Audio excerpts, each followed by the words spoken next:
Bonjour et bienvenue à Voyage dans l'espace, où que vous soyez dans l'univers, nous espérons que vous allez bien. Ici Florent Meunier, je suis en compagnie de Claude Lafleur, de Laurent Runigo et d'Ilan Baillargeon.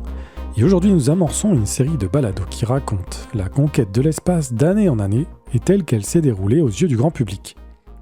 Nous avons maintes fois raconté dans plusieurs balados les débuts de la conquête de l'espace, cependant, nous allons cette fois-ci vous faire vivre cette course, non pas en s'attardant aux détails historiques ni à entrer dans les coulisses de l'histoire, comme nous l'avons déjà fait, mais en cherchant cette fois à vous faire ressentir ce que la course de l'espace a été pour celles et ceux du grand public qui en ont été témoins, ce que Claude a vécu pleinement, il va nous en parler. Bonjour à toi Claude. Bonjour Florent, bonjour Laurent, bonjour Dylan, bonjour à tous, bonjour à toutes. Toujours un plaisir d'être au micro de Voyage dans l'espace. L'histoire qu'on va commencer à vous raconter aujourd'hui, c'est un peu l'histoire de ma vie. C'est-à-dire que lorsque les Soviétiques ont lancé leur premier Spoutnik le 4 octobre 1957, j'étais à 7 mois de naître. J'ai l'impression, je me dis parfois, que peut-être que le 4 octobre 1957, ma mère a pris conscience qu'elle était enceinte de moi. C'est donc à peu près le moment où j'ai peut-être fait mon apparition dans sa vie. Bien entendu, je n'ai pas vécu les premières années de la course à l'espace. En fait, j'étais beaucoup trop jeune, bien que j'ai conservé certains souvenirs. Je me souviens de la mission de John Glenn en février 1962. J'ai aussi des images de la sortie de Ed White dans l'espace en 1965, ainsi que l'incendie d'Apollo 1 en janvier 1967. J'étais conscient à l'époque, ça a un petit peu marqué mon enfance. Bien sûr, j'ai pas vécu cette période-là, mais depuis 55 ans, j'ai lu énormément sur les premières années de la course à l'espace, entre autres des archives, donc des articles de l'époque qui racontent comment les choses se sont passées, comment on percevait les choses à l'époque. Je pense entre autres aux archives du journal La Presse et du quotidien Le New York Times. J'ai aussi lu beaucoup de livres sur l'histoire de la conquête spatiale. En fait, j'ai tellement lu, j'ai l'impression d'avoir vécu ces événements-là tellement je les connais par cœur. Et ensuite arrive la fameuse année 1969, l'année du débarquement sur la Lune, où là, ma passion pour l'espace était née.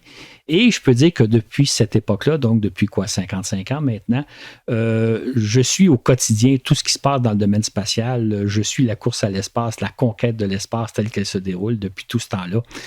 Une aventure absolument passionnante. Et c'est cette aventure-là que nous allons commencer à vous raconter aujourd'hui, un premier épisode. Raconter, comme on le disait dans l'introduction, sous l'angle de ceux et celles qui ont eu la chance de vivre cette époque-là. Et on espère vous faire un peu vivre, vous faire goûter ce que, personnellement, je vis depuis une bonne 50aine d'années. Bonne écoute et au plaisir. Nous vous livrons donc ici un récit qui tente de vous plonger dans ce qu'a été la course à l'espace telle que vécue à l'époque. L'une des particularités de cette course a été que, du côté américain, ceci la menait au grand jour. Tout était couvert en direct. Tandis que les soviétiques, au contraire, réalisaient leurs activités spatiales dans le plus grand secret. Voilà qui ajoutait une touche de mystère à cette course. Ce voile de secret a été percé dans les années 1980 et 90.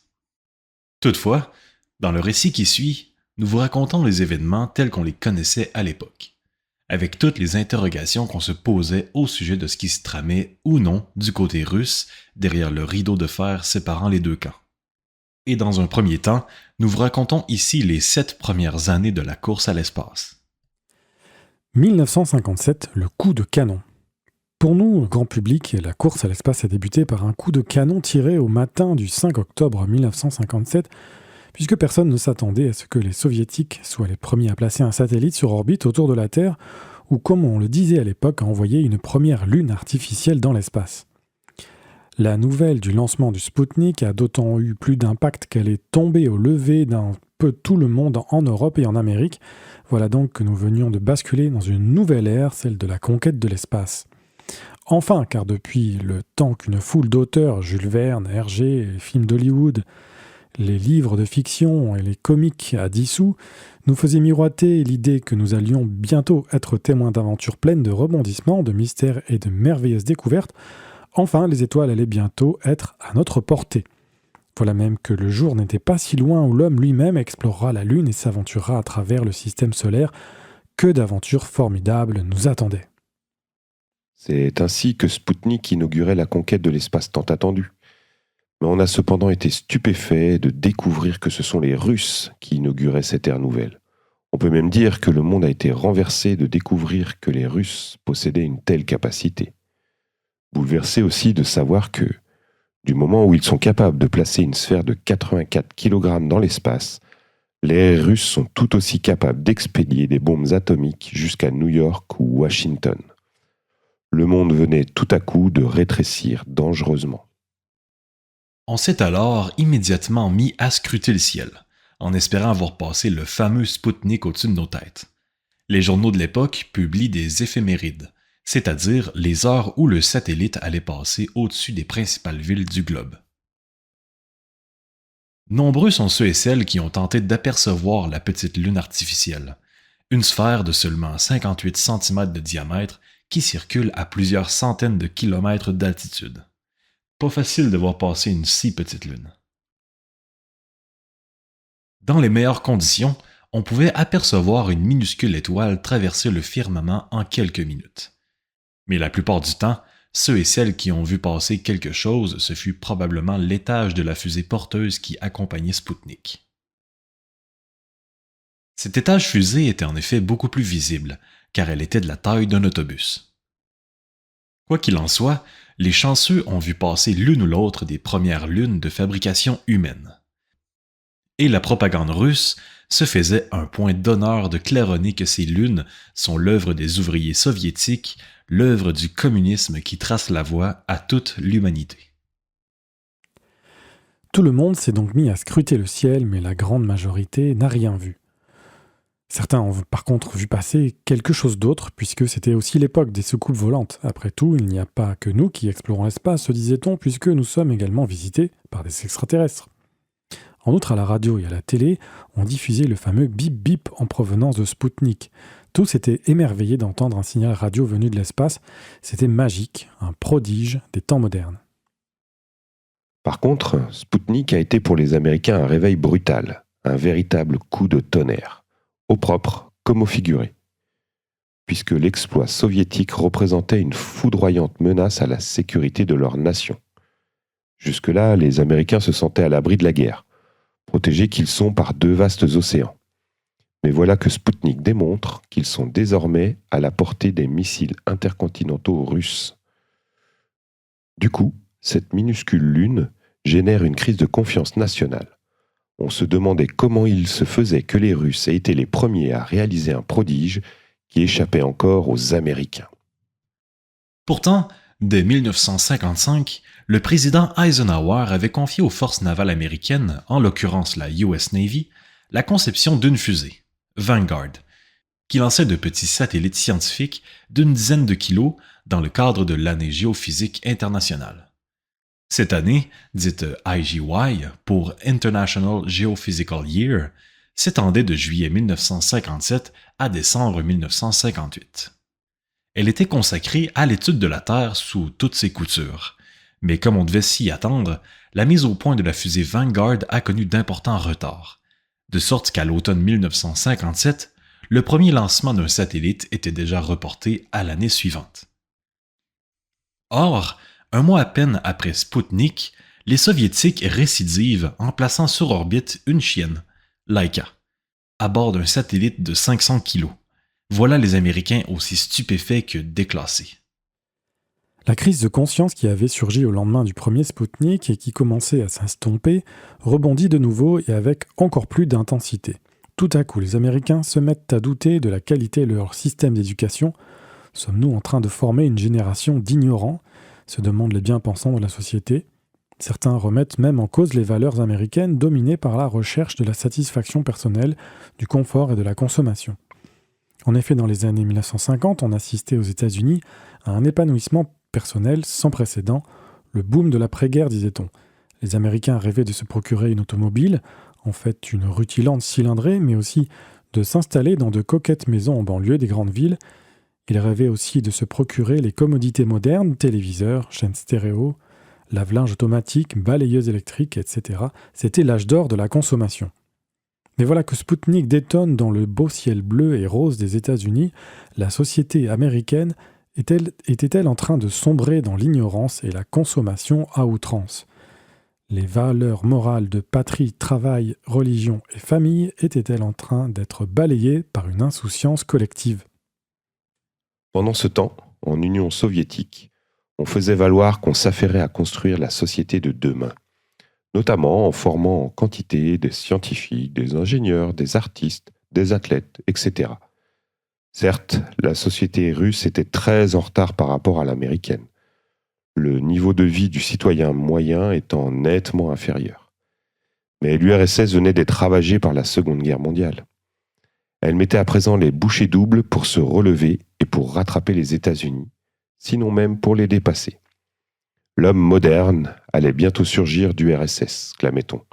Preuve en étant les 2 Spoutniks. Par conséquent, les journaux américains de l'époque sont tapissés d'analyses de la situation. On s'inquiète non seulement de la menace russe, mais également de la valeur même du système américain. Encouragés par certains ténors d'opposition, les médias crient au drame et à la nécessité de passer à l'action. Il faut agir, riposter face aux Russes, faire quelque chose, n'importe quoi, vite.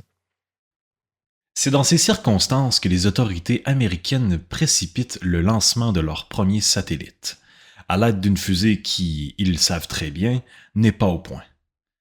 Qui plus est, ce lancement serait montré en direct à la télé, alors que les Soviétiques font tout en secret. C'est ainsi que le tir de la fusée Vanguard TV-3, TV pour Test Vehicle, est fixé pour le début de décembre, les Américains tenant à s'inscrire dans la course à l'espace la même année que leurs rivaux. Tout au long des mois d'octobre et de novembre, les préparatifs font l'objet d'un battage médiatique, les Américains cherchant à se montrer l'égal des Soviétiques. On observe qu'un certain vent d'hystérie souffle à Washington, comme à travers les médias. Mais voilà que le 6 décembre, les Américains subissent à la face du monde un échec retentissant.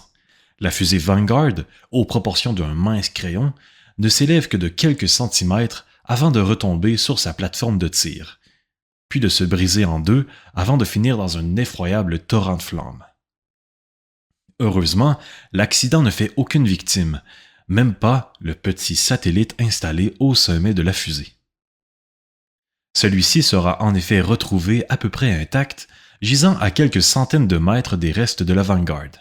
Ironiquement, ce satellite est aujourd'hui exposé au Grand Musée spatial de Washington, alors que, entre-temps, les Spoutniks se sont désintégrés dans l'atmosphère terrestre quelques mois après leur mise en orbite. La première année de la conquête spatiale se termine donc par un pointage de 2-0 en faveur des Soviétiques, ce que personne n'aurait pu imaginer à l'aube de l'ère spatiale. 1958, la réponse américaine. Les Américains ne se considèrent pas déclassés pour autant et ils apprennent vite de leurs erreurs. C'est ainsi qu'au cours de la nuit du 31 janvier au 1er février 1958, ils lancent en toute discrétion un 2e satellite. Cette opération est menée par une équipe de l'armée de terre, la US Army, dirigée par Wernher von Braun et qui utilise l'un de ses missiles Redstone opérationnels. Celui-ci place avec succès un satellite scientifique de 5 kg appelé Explorer. Les Américains savourent triomphalement ce succès. Puis tout au long de l'année, les forces armées américaines lancent 16 autres satellites, mais seulement 7 atteignent leur but, pas facile d'atteindre l'espace. Curieusement, durant l'année, les Soviétiques ne réalisent qu'une opération spatiale, à notre connaissance d'alors. Il s'agit toutefois du lancement d'un gigantesque laboratoire scientifique pesant 1300 kg. Ce Sputnik 3 inflige de ce fait un autre camouflet aux Américains. On s'étonne toutefois que les Russes n'aient lancé qu'un satellite en 1958, et on se demande ce qui se passe ou ce qu'ils mijotent en secret. Autre fait curieux, qui passe relativement inaperçu sur le moment, les Américains clament haut et fort que l'exploration de l'espace doit se faire uniquement à des fins pacifiques, qu'on ne doit pas utiliser l'espace à des fins militaires, et surtout pas à y installer des armes. Comme tout le monde, ils redoutent que l'espace ne devienne un théâtre de guerre, comme le sont les océans du globe. Or, on imagine déjà une variété d'usages militaires, dont le stockage de bombes atomiques capables d'atteindre leur cible en quelques minutes seulement. Ou encore des satellites espions qui dévoileraient ce qui se passe en territoire ennemi, sinon même des satellites tueurs, conçus pour détruire les satellites ennemis. C'est donc avec une certaine crainte qu'on anticipe ce que pourraient préparer les Russes. Pourtant, dès le mois de janvier 1958, le président Eisenhower crée une première agence spatiale, la DARPA, chargée de mener à bien différents projets militaires, dont la conception des satellites espions. Comment donc réconcilier le discours pacifique des Américains avec les activités militaires qu'ils préparent? Par ailleurs, le président Eisenhower crée en avril une seconde agence spatiale, la NASA, chargée d'explorer l'espace au profit de l'humanité. Celle-ci ouvre ses portes 6 mois plus tard, les choses se font rapidement à ce temps-là. La NASA a un triple mandat, procéder à l'étude scientifique de l'espace, développer des satellites utiles, météo, communication, etc., et préparer l'envoi d'hommes à bord de capsules spatiales de la taille d'une petite automobile baptisée Mercury. De son côté, l'armée de l'air, l'US Air Force, lance 4 sondes Pioneer en direction de la Lune. Celles-ci ne franchissent toutefois qu'une portion de la distance Terre-Lune, sans jamais atteindre leur cible. Ce sont néanmoins des succès partiels dont se réjouissent grandement les Américains. De leur côté, les Soviétiques échouent à lancer 3 sondes conçues pour percuter la Lune. Ces échecs, qui demeureront cachés durant des décennies, montrent toutefois que la course à l'espace, bien que non déclarée, est bel et bien engagée.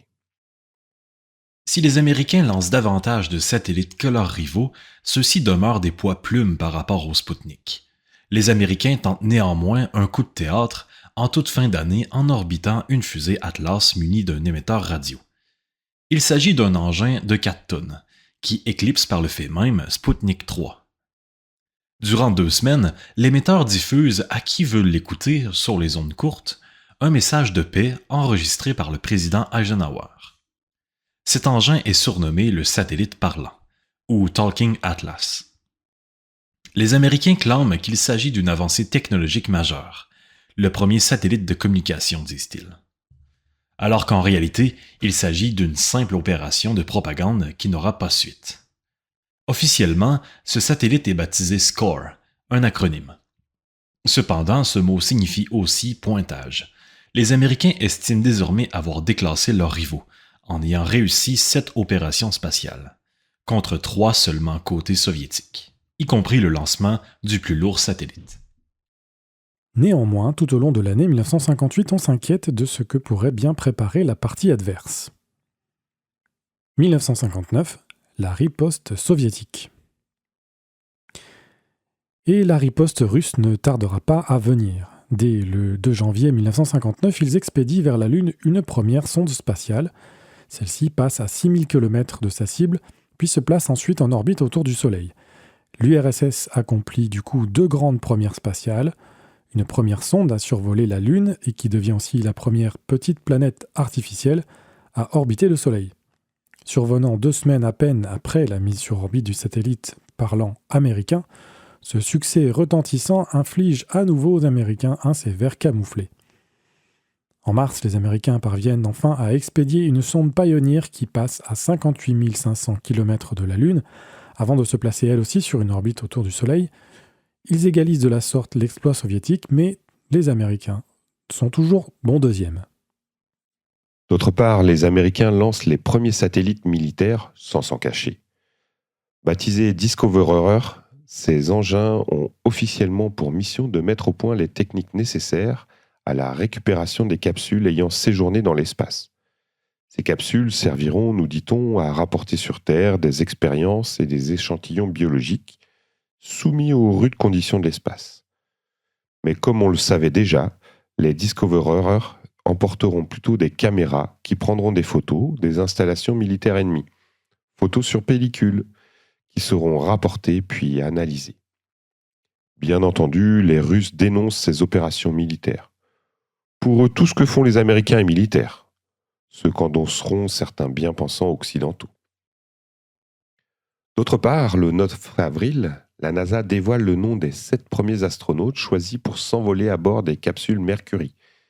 Il s'agit de Scott Carpenter, Gordon Cooper, John Glenn, Virgil Grissom, Alan Shepard, Walter Schirra et Deke Slayton. Sur le champ, ces hommes deviennent des célébrités. La presse se les arrache, ce qui donne l'illusion d'une avancée américaine significative, les États-Unis s'étant dotés d'astronautes. Côté soviétique, on n'entend parler de rien. Se préparent-ils eux aussi à envoyer des hommes dans l'espace ? Fort probablement, mais on ne le sait pas. Par contre, en septembre, les Russes lancent une deuxième sonde qui finit par percuter la Lune. C'est là un exploit remarquable pour l'époque, puisqu'il s'agit du premier objet fabriqué par l'homme à atteindre la surface d'un corps céleste. Les Soviétiques annoncent fièrement avoir déposé sur la Lune les armoiries de leur pays ainsi qu'un bas-relief de Lénine. Pourtant, à la vitesse où s'est écrasée leur sonde, ces symboles ont sans doute été pulvérisés.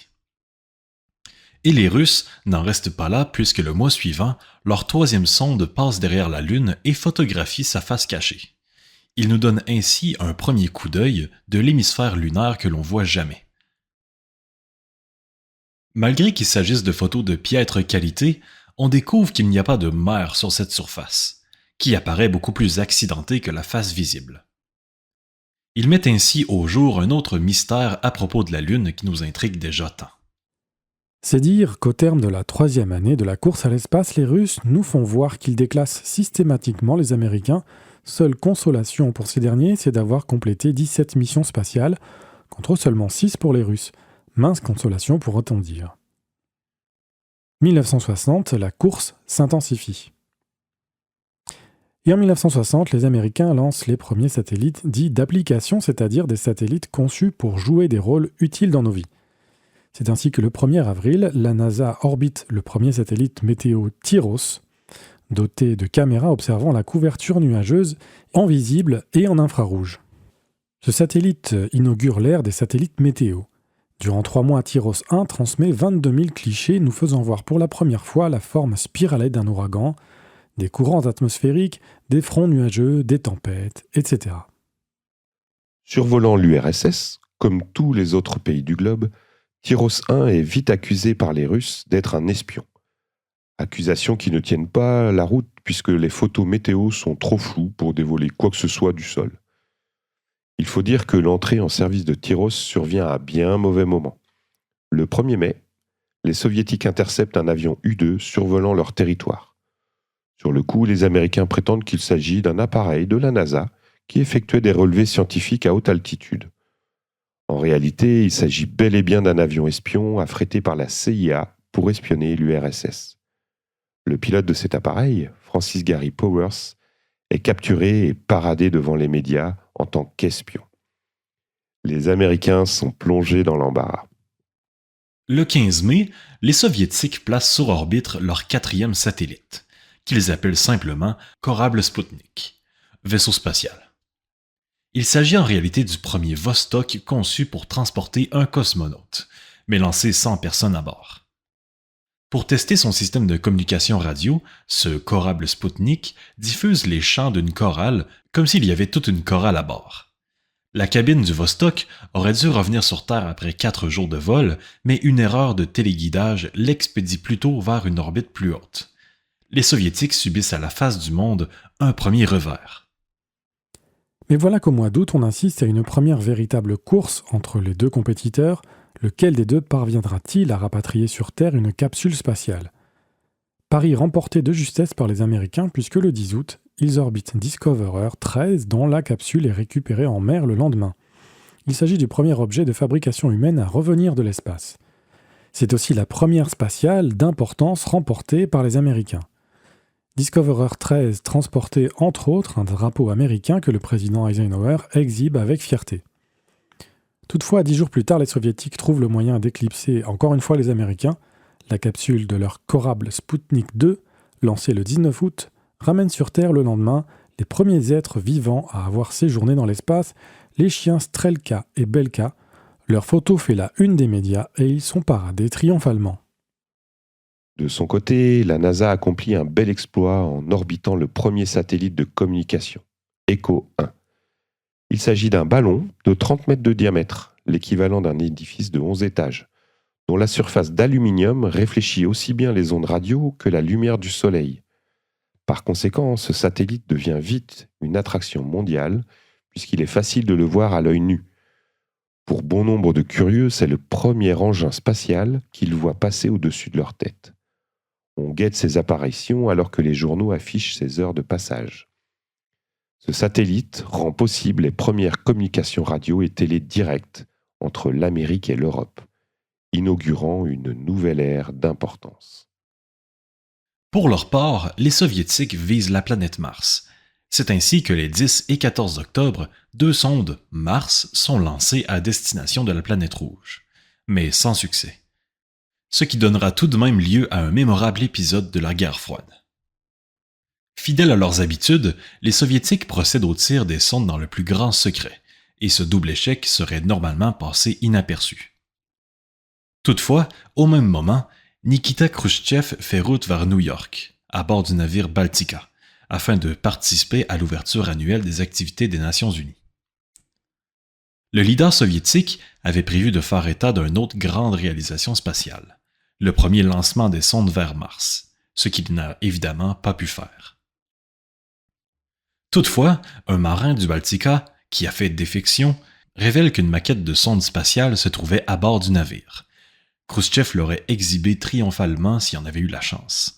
Bien sûr, sur le coup, les Russes démentent cette histoire, mais nous savons à présent qu'elle est véridique.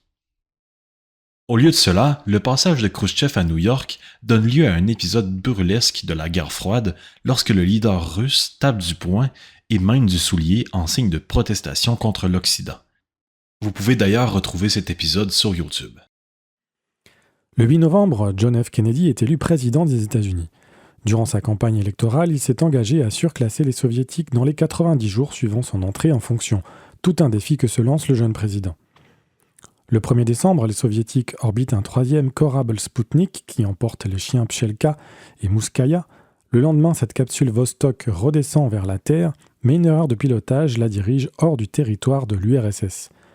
Désireux de garder à tout prix secret leur projet, les Soviétiques déclenchent à distance le système d'autodestruction de la capsule alors que celle-ci se trouve encore au-dessus de leur territoire.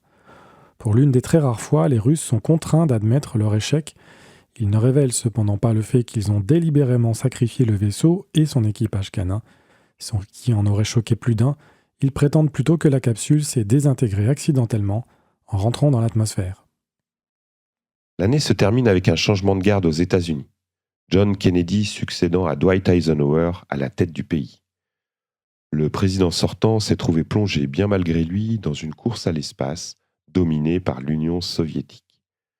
À la surprise générale, la conquête spatiale devient même une arène non seulement stratégique, mais de prestige national. En effet, en cette époque de guerre froide, les États-Unis et l'Union soviétique cherchent à montrer à la face du monde la supériorité de leur système économique et idéologique. Or voilà que les fameuses premières spatiales deviennent autant de démonstrations éclatantes de la supériorité du communisme sur le capitalisme. À la tête des États-Unis depuis 1953, Eisenhower sera accusé d'avoir négligé la recherche scientifique et le développement technologique. Il a cependant eu la sagesse de confier un pan important des activités spatiales à un organisme civil, la NASA. Contrairement à ce qu'ont fait les Russes. En cela, il fait valoir le caractère ouvert et public de la société américaine en comparaison au caractère fermé et secret de la société russe. Si les Américains subissent humiliation après humiliation, ils ont au moins le mérite d'agir au vu et au su de tous, ce qui leur vaudra à la longue l'admiration du monde entier. Enfin, alors que 1961 se pointe, on sait déjà que les hommes s'aventureront bientôt dans l'espace. Les Américains prévoient en effet orbiter un premier astronaute avant la fin de l'année, alors qu'on soupçonne que les Soviétiques sont déjà presque prêts. 1961, de Gagarine au défi Kennedy. Le 20 janvier 1961, le jour même où John F. Kennedy prête serment comme 35e président des États-Unis, les Soviétiques dévoilent que leur chienne Strelka, qui a séjourné dans l'espace 5 mois plus tôt, a donné naissance à 6 chiots. C'est la première expérience réussie de reproduction d'un animal exposé aux conséquences de l'espace, donc aux radiations cosmiques. Les chiots sont déclarés en parfaite santé, n'ayant subi aucune mutation génétique. En juin, dans un coup de propagande, Nikita Khrouchtchev offre à Kennedy l'un de ses chiots. En février, les Soviétiques lancent une première sonde vers Vénus. Malheureusement, celle-ci cesse de transmettre 5 jours plus tard. On estime néanmoins qu'elle passe, inerte, à 100 000 km de Vénus le 20 mai, ce qui est un bel exploit, c'est-à-dire viser aussi précisément la planète voilée. Après avoir réalisé 2 autres essais à vide de leur capsule Vostok au cours du mois de mars, les Soviétiques sont fin prêts à envoyer un homme dans l'espace. Le 14 mars, Khrouchtchev annonce « Le jour est proche où le premier vaisseau spatial avec un homme à bord s'envolera pour l'espace ». Par la suite, les médias russes se font plus bavards, tandis qu'au début avril, Moscou bourdonne de rumeurs. C'est donc sans trop de surprise que le 12 avril, Radio Moscou interrompt sa programmation régulière pour annoncer « L'Union soviétique a lancé un homme dans l'espace. Son nom, Youri Alexeyevitch Gagarin, 27 ans. Il s'est envolé à bord d'un Spoutnik nommé Vostok, ce qui signifie Orient. » Gagarin s'envole à 9h07, heure de Moscou, alors qu'il n'est qu'1h07 du matin à Washington, ce qui donne lieu à l'un des incidents les plus cocasses de l'ère spatiale. Sitôt la nouvelle connue, un reporter téléphone au porte-parole de la NASA, John Shorty Powers. Celui-ci répond en maugréant « Hé, nous dormons tous ici !» comme si les responsables du programme Mercury dormaient tandis que les Russes sont à l'œuvre. Les Américains se réveillent donc une fois de plus avec un autre choc. Les Soviétiques venaient de remporter la palme d'or de la course à l'espace. En conférence de presse, le président Kennedy grommelle « Personne n'est plus irrité que moi du fait que les États-Unis soient constamment deuxièmes dans le domaine spatial. Oui, nous tirons de l'arrière, et oui, il nous faudra du temps pour que les choses s'améliorent. » 5 jours plus tard, le 17 avril, un millier d'exilés cubains recrutés et formés par le CIA tentent de renverser le gouvernement Castro, en débarquant sur les plages cubaines de la baie des Cochons.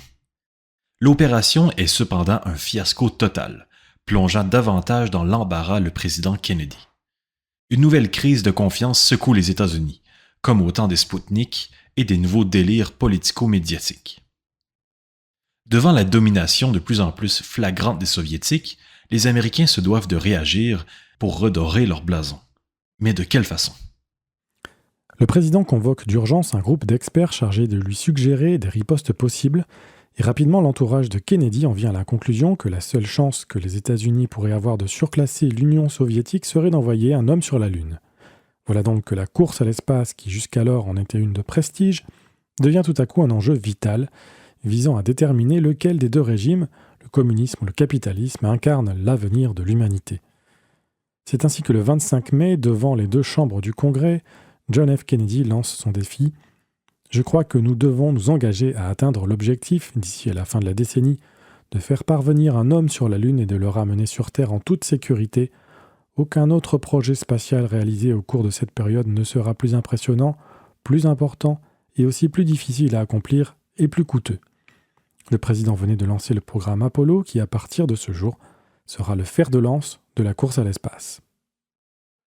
Il s'agit pourtant d'un pari extrêmement audacieux, puisqu'à l'époque, les Américains ne possèdent que 15 minutes de vol spatial. En effet, le 5 mai, Alan Shepard s'était envolé à bord d'une capsule Mercury jusqu'à 185 km d'altitude avant de retomber en mer 15 minutes plus tard. Les Américains ont donc encore tout à apprendre du vol spatial, à commencer par l'homme peut-il survivre et vivre et travailler dans l'espace? Ils ont aussi à maîtriser une foule de technologies et de techniques. Ils ont aussi tout à apprendre au sujet de la Lune, à commencer par la surface lunaire est-elle suffisamment solide pour supporter le poids d'un engin spatial et d'un astronaute qui y marcherait? Quoi qu'il en soit, la puissante machine américaine se met rapidement en branle. C'est ainsi que, dans les heures suivant le discours du président Kennedy, les responsables de la NASA créent 2 comités d'orientation. L'un chargé d'analyser les moyens pour parvenir jusqu'à la Lune et l'autre pour cerner les grands enjeux technologiques, les décisions cruciales à prendre rapidement et esquisser un premier échéancier. Ces comités doivent remettre leur rapport dans quelques semaines seulement. En parallèle, le 6 juillet, la NASA confie à la société Boeing le soin de lui proposer différentes versions de la fusée lunaire, sans trop savoir ce dont elle aura réellement besoin. Le 28 juillet, la NASA invite 12 des plus importantes firmes aérospatiales à lui soumettre d'ici le 9 octobre des esquisses de vaisseaux lunaires Apollo. Le 24 août, la NASA annonce que les astronautes d'Apollo s'envoleront de Cape Canaveral et qu'à cette fin, elle construira un gigantesque complexe de lancement, le célèbre Launch Complex 39, comprenant 2 immenses rampes de lancement ainsi qu'un bâtiment d'assemblage de 52 étages de haut, le VAB, le Vertical Assembly Building. Le 7 septembre, la NASA annonce que les étages de ces fusées lunaires seront fabriqués dans d'immenses ateliers situés en Nouvelle-Orléans. Le 19 septembre, elle décide de créer un tout nouveau centre spatial responsable des programmes habités Mercury et Apollo. Il s'agit du centre spatial de Houston. Et le 25 octobre, la NASA annonce la construction d'un centre d'essai pour moteurs fusées situé sur les rives du Mississippi à 55 km des ateliers de la Nouvelle-Orléans. Finalement, le 27 novembre, elle octroie à la firme North American Aviation le contrat de fabrication des capsules Apollo. Entre-temps, le 21 juillet, la NASA réalise un second vol suborbital. Cette fois, Virgil Grissom monte jusqu'à 195 km d'altitude avant de retomber en mer 16 minutes plus tard. Les Américains se targuent d'avoir déjà envoyé 2 hommes dans l'espace.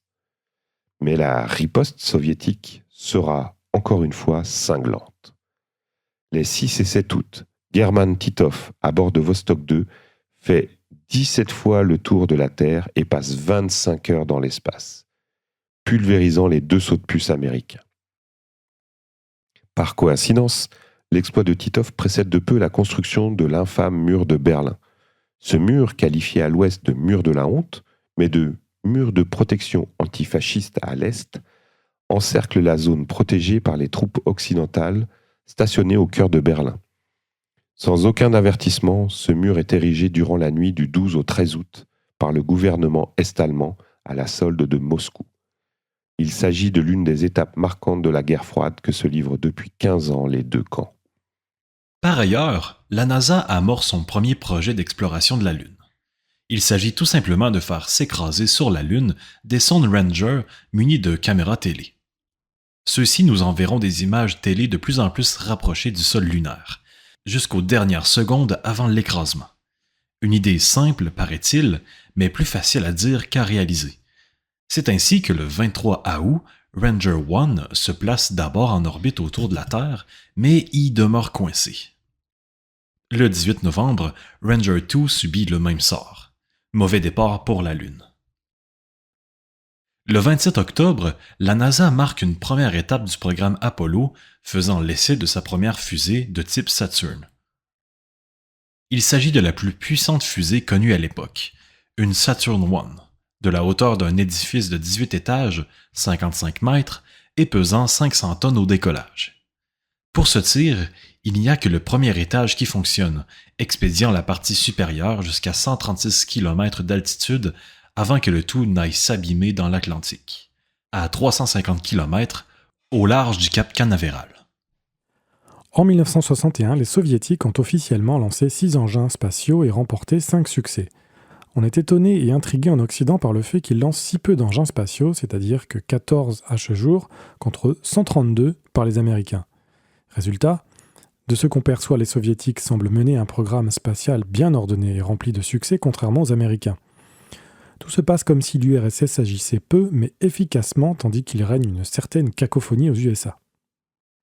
L'année se termine tout de même bien pour les Américains, puisqu'ils placent sur orbite une capsule Mercury avec un chimpanzé à bord.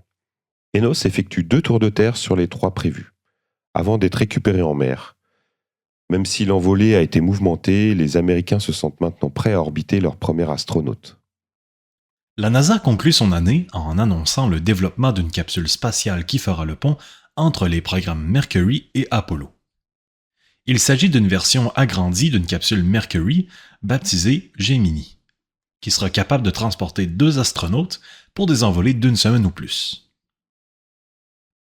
En outre, les astronautes de Gemini doivent maîtriser les techniques de rendez-vous entre 2 vaisseaux spatiaux et de leur arrimage, technique essentielle à la réalisation du programme Apollo. Une douzaine de missions Gemini est prévue à partir de 1963 ou 1964. 1962, la course sur fond de guerre froide. Le 20 février 1962, après 6 tentatives de lancement échelonnées sur un mois, John Glenn finit par s'envoler. Devant tant de reports, les Soviétiques se moquent des Américains, allant même jusqu'à prétendre qu'ils craignent de lancer leurs astronautes, alors que Gagarine et Titov se sont envolés du premier coup. Glenn effectue 3 tours du globe en 5 heures et revient à Mérir comme prévu au large de Cap Canaveral. Pour les Américains, c'est l'euphorie, enfin l'un des leurs, dans l'espace, et Glenn devient instantanément un trésor national. La réplique soviétique viendra 6 mois plus tard, et comme toujours, elle est éclatante. À un jour d'intervalle, les 11 et 12 août, il place 2 Vostok sur orbite. Pour la première fois, 2 hommes se trouvent dans l'espace en même temps. Qui plus est, Adrian Nikolaïev et Pavel Popovitch demeurent respectivement 4 et 3 jours en orbite. Finalement, les 2 cosmonautes reviennent sur Terre à 13 minutes d'intervalle seulement. Les Soviétiques prétendent en plus avoir réalisé le premier rendez-vous de l'espace, les 2 Vostok étant passés à 5 km l'un de l'autre. Ce à quoi rétorquera un astronaute américain : « Lorsque je donne rendez-vous à une fille, ce n'est pas à 5 km. » De leur côté, les Américains réaliseront 2 autres courtes envolées, Mercury. Scott Carpenter séjournera 5 heures dans l'espace le 24 mai et Walter Schirra 9 heures le 3 octobre. Auparavant, en janvier, la sonde de Ranger 3 parvient à prendre la route vers la Lune, mais elle rate sa cible par 37 000 km. Le 16 mars, les Soviétiques lancent un satellite porteur d'une nouvelle appellation, Cosmos. C'est l'occasion pour eux d'instaurer une politique du secret pour les milliers de Cosmos qu'ils lanceront par la suite. Officiellement, chaque Cosmos a pour mission d'étudier la Terre et l'espace. Mais en réalité, 95% d'entre eux remplissent des missions militaires équivalentes à leurs homologues américains. Espionnage photo et électronique, détection de tirs de missiles, navigation, etc. Le 2 mars, le président Kennedy annonce que puisque l'automne dernier, les Soviétiques ont repris leurs essais nucléaires, c'est-à-dire l'explosion de bombes atomiques dans l'atmosphère, les Américains feront de même à partir du printemps. Toutefois, alors que les essais russes se font dans l'atmosphère, les Américains feront exploser certaines de leurs bombes dans l'espace afin de mesurer l'impact de telles détonations hors de l'atmosphère. Le 23 avril, la NASA lance Ranger 4 qui file vers la Lune. Toutefois, peu après son départ, l'ordinateur de bord flanche et la sonde inerte finit par s'écraser sur la face cachée de la Lune. Les Américains répètent ainsi l'exploit soviétique réalisé 3 ans plus tôt. En Occident, à l'époque, on dit à l'Ouest, on est frustré de ne jamais savoir ce que préparent les Soviétiques. De passage à Halifax, le 11 mai, le cosmonaute Garman Titov rétorque « Nous commençons par faire les choses, puis après, nous en parlons. » À l'été, la NASA procède au lancement de 2 sondes vers Vénus. Hélas, Mariner 1 est perdu durant son lancement le 22 juillet, alors que Mariner 2 s'envole le 27 août pour un vol interplanétaire de 3 mois et demi. De leur côté, les Soviétiques lancent 3 sondes destinées à explorer Vénus. L'une doit survoler la planète, tandis que les 2 autres tenteront de s'y poser. Hélas, toutes 3 demeurent coincées sur orbite. En conséquence, les Russes n'en font aucune mention. Par contre, les services de renseignement américains se font un plaisir de nous rapporter ces échecs au grand embarras des Soviétiques. À l'avenir, ces derniers camoufleront ce genre d'échecs en indiquant tout bonnement qu'il s'agit de satellites Cosmos qui poursuivent l'étude de la Terre et de l'environnement cosmique. Le 11 juillet, les Américains font détonner une bombe à hydrogène à 300 km d'altitude. Les conséquences de cette expérience sont spectaculaires, pour ne pas dire dramatiques, en allant même bien au-delà de ce qu'avaient anticipé les spécialistes. C'est ainsi que, expédié dans l'espace par un missile Thor depuis l'île Johnston, en plein cœur du Pacifique, la détonation illumine une vaste portion du ciel qui s'étend de Hawaï jusqu'en Nouvelle-Zélande. Elle brouille durant des heures les communications radio dans la région. Elle crée aussi une ceinture de radiation autour de la Terre semblable aux ceintures de Van Allen. L'intensité de cette ceinture surprend les experts. La NASA rapporte enfin que 3 satellites ont été endommagés par l'intensité des radiations produites. Toute une expérience. Une autre conséquence de cette opération est d'amener l'URSS à reprendre ses essais nucléaires atmosphériques. Le 21 juillet, en effet, Moscou déclare « L'explosion de bombes atomiques américaines rend inévitable une réplique nucléaire soviétique ». De fait, l'URSS reprend ses tests atmosphériques à partir d'août. Les 11 et 12 septembre, le président Kennedy visite les principales installations de la NASA où l'on prépare le matériel Apollo. C'est l'occasion pour lui de prononcer à Houston l'un de ses plus mémorables discours, celui dans lequel il répond à la question qu'on se pose de plus en plus, pourquoi déployer tant d'efforts pour se rendre à la Lune ? Pourquoi la Lune, pose-t-il ? On pourrait aussi bien se demander pourquoi gravir la plus haute montagne ? Nous choisissons d'aller sur la Lune au cours de cette décennie, non pas parce que c'est facile, mais bien parce que c'est difficile. Kennedy appuie sur ces mots. Parce que cet objectif servira à organiser et à tirer la meilleure partie de nos énergies et de nos compétences. C'est pour ces raisons, poursuit-il, que je considère que la décision que j'ai prise l'an dernier sera l'une des plus importantes de ma présidence. Kennedy ne croyait pas si bien dire. C'est dans ce contexte qu'éclate à la mi-octobre la périlleuse crise des missiles de Cuba. Le tout s'amorce le 14 octobre, lorsqu'un avion espion U-2 photographie l'installation de rampes de lancement de missiles sur l'île de Cuba. Les Soviétiques sont en train de positionner des missiles à tête nucléaire à moins de 200 km des côtes américaines. En réaction, le président Kennedy ordonne un blocus naval de l'île jusqu'au retrait des missiles. S'ensuit une dizaine de jours de tension extrême où le monde passe près de basculer dans une conflagration nucléaire. Heureusement, Kennedy et Khrouchtchev gardent leur sang-froid et parviennent à un compromis.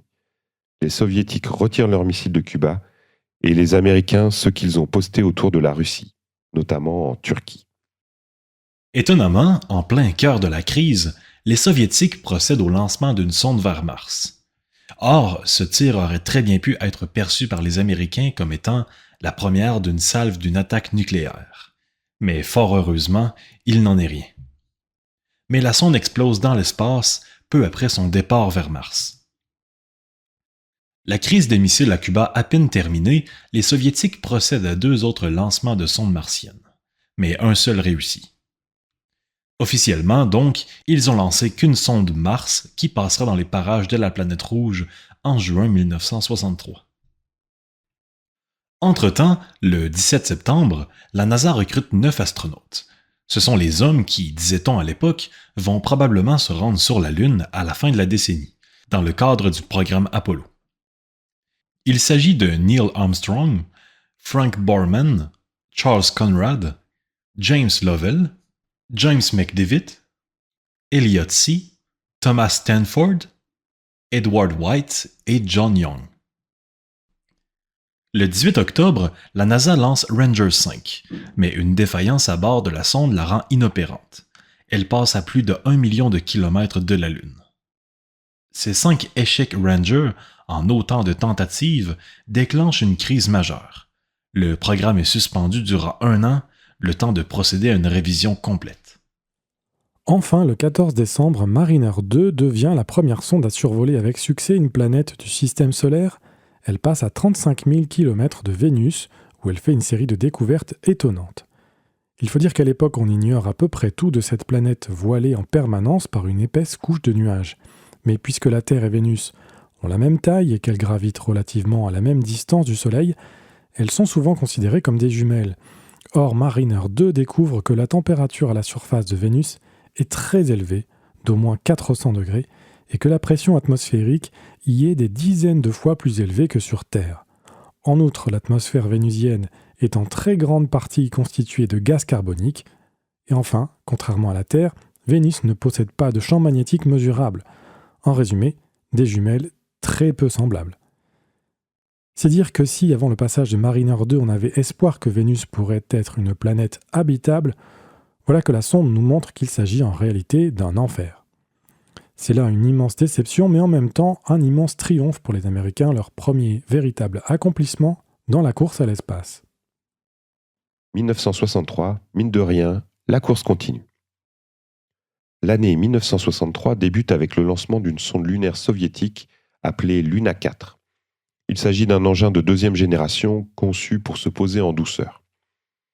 Luna 4 subit toutefois une panne majeure de ses systèmes de bord alors qu'elle fait route vers la Lune. Par conséquent, elle rate sa cible de 8500 km. Une fois de plus, les Russes sont réticents à avouer un échec qui ne fait pourtant aucun doute. Le 15 mai, les Américains réalisent la 6e et dernière mission du programme Mercury en maintenant sur orbite Gordon Cooper durant 34 heures. En tout et pour tout, les 6 astronautes américains cumulent 2 jours et 6 heures de vol.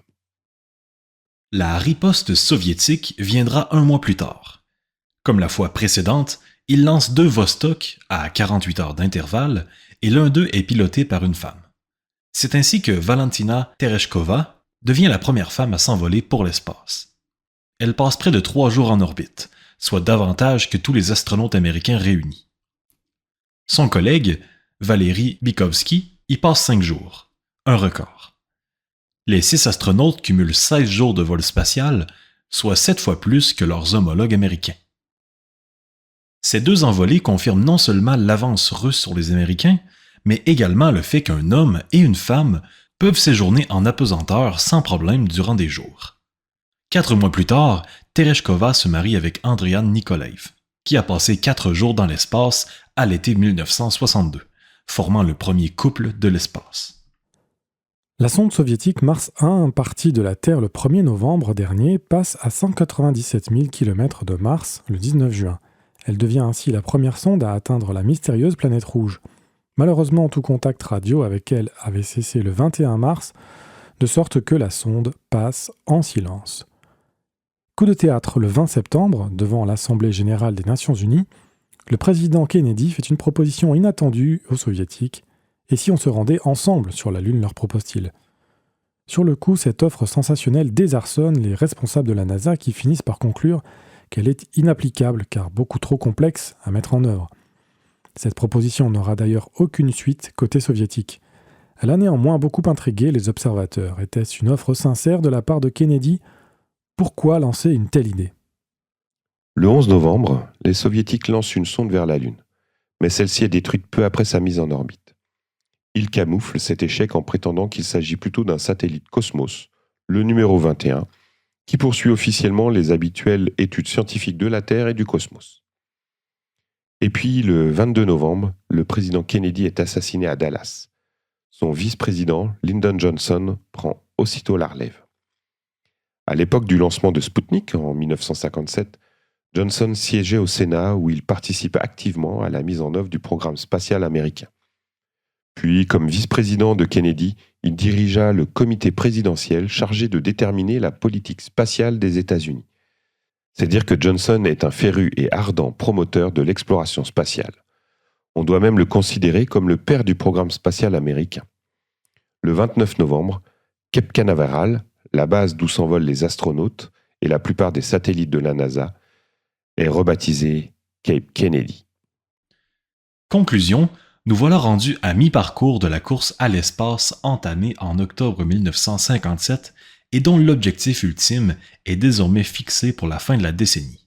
Un homme sur la Lune. De toute évidence, les Soviétiques paraissent nettement en avance sur les Américains, particulièrement au chapitre de la présence humaine dans l'espace. Les Américains sont sans cesse frustrés de constater que leurs rivaux font sans cesse mieux qu'eux, et même de surcroît beaucoup mieux qu'eux. En revanche, la machine américaine est maintenant en marche. D'un bout à l'autre des États-Unis, on conçoit les différents volets du programme Apollo. On s'apprête aussi à mettre en œuvre le programme Gemini qui devrait permettre aux Américains d'acquérir l'expérience et le savoir-faire nécessaires pour atteindre la Lune.